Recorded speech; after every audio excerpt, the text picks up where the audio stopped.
সুপ্রিয় দর্শক, আসসালামু আলাইকুম। নিউজ 24 এর দুপুরের সংবাদে আপনাদের সবাইকে স্বাগতম। প্রথমেই জানিয়ে দিচ্ছি সংবাদ শিরোনাম।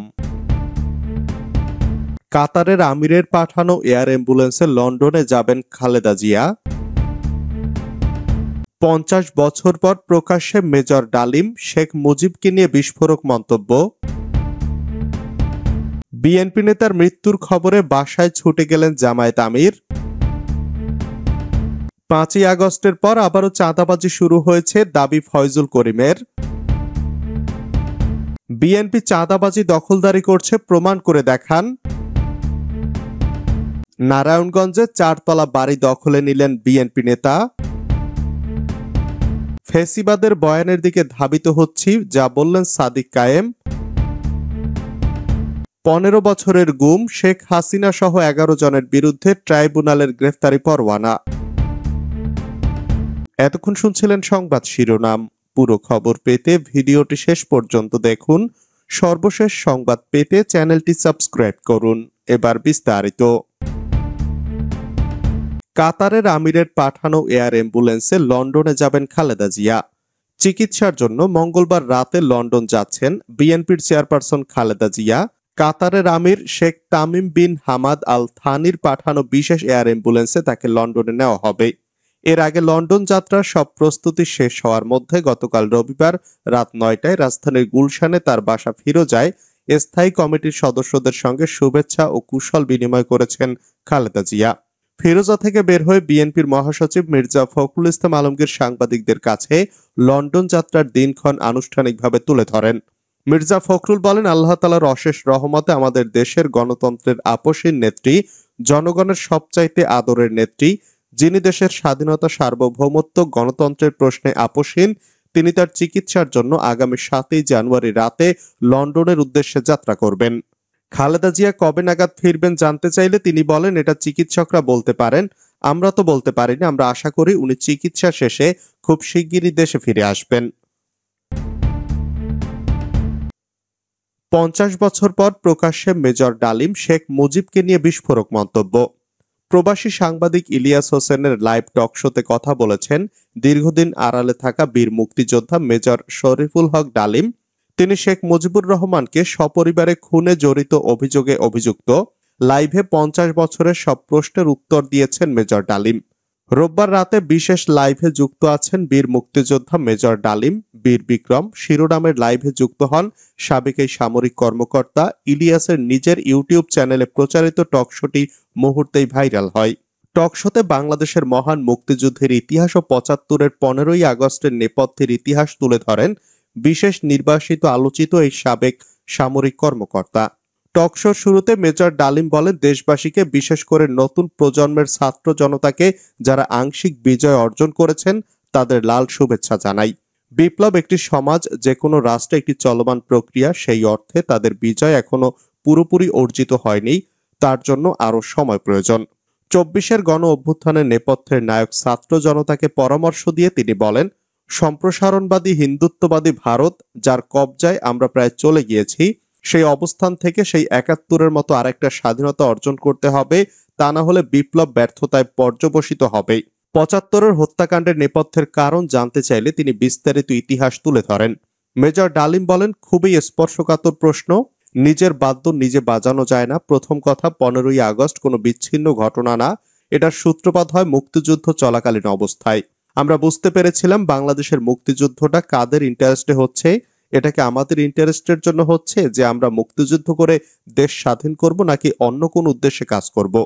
এই বীর বিক্রম বলেন, যখন 7 দফাতে চুক্তি করে নজরুল ইসলাম তাজউদ্দিনকে পারমিশন দেওয়া হলো একটা প্রভিশনাল গভর্নমেন্ট করার জন্য, 7টা ক্লজ পরে সাইন করার পর নজরুল ইসলাম ফিট হয়ে পড়ে গিয়েছিলেন যে আমরা ক্রমান্বয়ে ভারতের একটা করদ রাজ্য অঙ্গরাজ্যে পরিণত হব।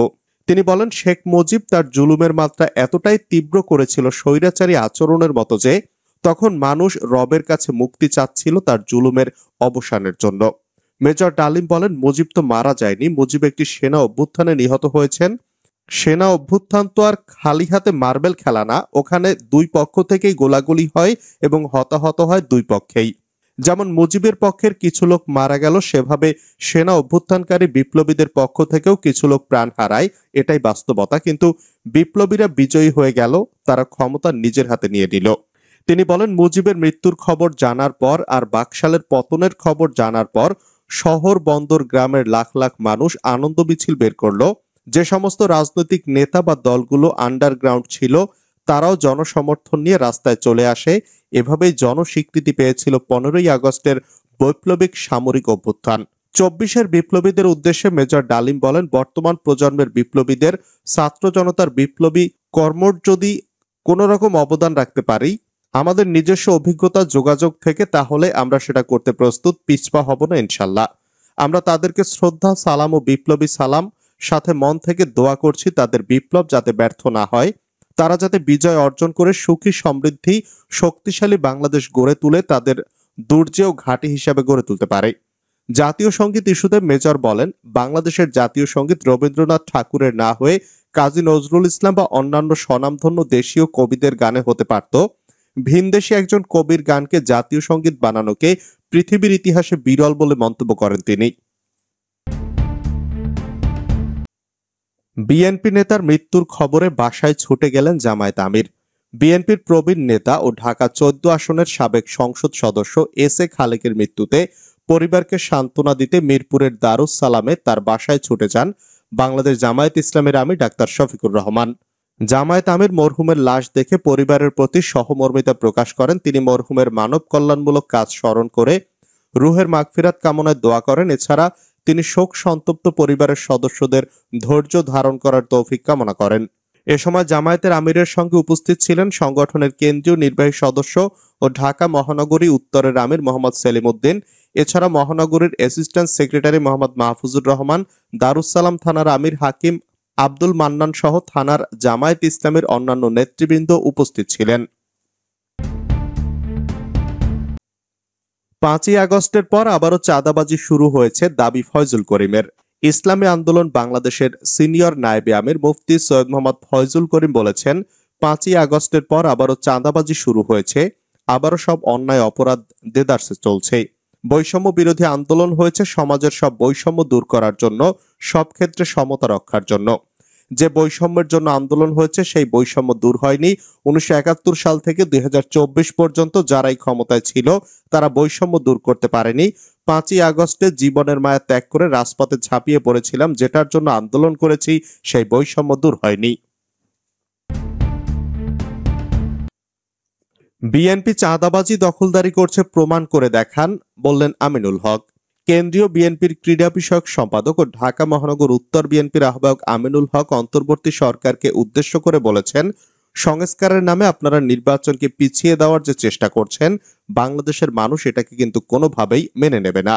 রবিবার দুপুরে মিরপুর 11.5 নম্বর বাস স্ট্যান্ডে MDC model institute and college মাঠে ঢাকা মহানগর উত্তর পল্লবী থানা বিএনপির কর্মী সভা ও রাষ্ট্র সংস্কারের 31 দফার কর্মশালায় প্রধান অতিথির বক্তব্যে তিনি এসব কথা বলেন।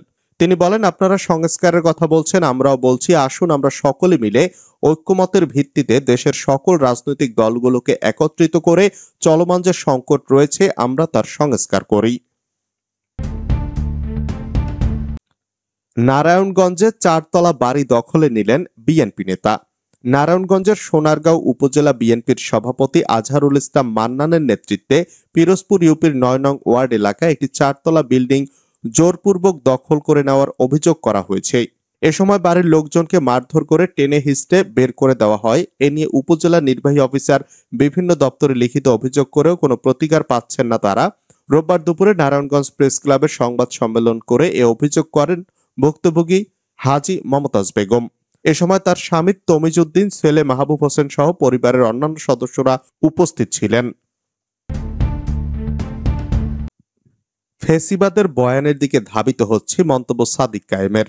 ঢাকা বিশ্ববিদ্যালয় শাখা ছাত্র শিবিরের সাবেক সভাপতি সাদিক কায়েম বলেছেন, 36 জুলাইয়ের পরপরই আমরা ফেসিবাদ বিরোধী শক্তিগুলোর মধ্যে ঐক্যের আহ্বান জানিয়ে আসছি।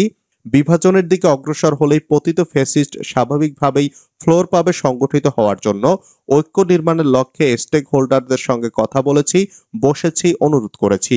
রবিবার নিজের ভেরিফাইড ফেসবুক আইডিতে দেওয়া পোস্টে তিনি আরো বলেন, কিন্তু এখন দেখা যাচ্ছে ঐক্য থেকে দিন দিন দূরে চলে যাচ্ছি, ফেসিবাদের বয়ানের দিকে ধাবিত হচ্ছি ক্রমান্বয়ে।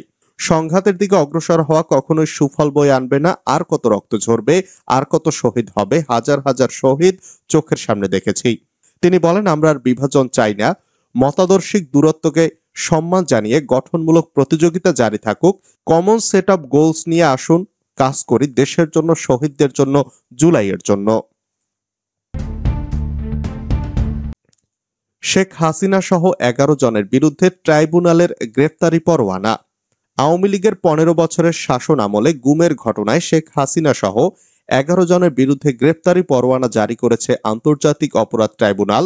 সোমবার প্রসিকিউশনের আবেদনের প্রেক্ষিতে বিচারপতি গোলাম মর্তুজা মজুমদারের নেতৃত্বাধীন 2 সদস্যের ট্রাইব্যুনালে আদেশ দেন। 12 ফেব্রুয়ারির মধ্যে তাদের গ্রেফতার করে ট্রাইব্যুনালকে জানানোর নির্দেশ দেওয়া হয়েছে। গুমের ঘটনায় শেখ হাসিনা ছাড়াও গ্রেফতারি পরোয়ানা জারি হওয়াদের মধ্যে আছেন সাবেক প্রতিরক্ষা বিষয়ক উপদেষ্টা অবসরপ্রাপ্ত মেজর জেনারেল তারিক আহমেদ সিদ্দিক ও পুলিশের সাবেক মহাপরিদর্শক বেনজির আহমেদ। ব্রিফিংয়ে চিফ প্রসিকিউটর তাজুল ইসলাম বলেন, ভবিষ্যতে কেউ যেন এমন ঘৃণ্য কাজ করার সাহস না পায়, তারই নজির হবে এ বিচার। গুমের সঙ্গে সংশ্লিষ্ট যেসব সংস্থার নাম উঠেছে, বিচারের মাধ্যমে সেগুলোর ইমেজ পুনরুদ্ধারের কথা জানান তিনি।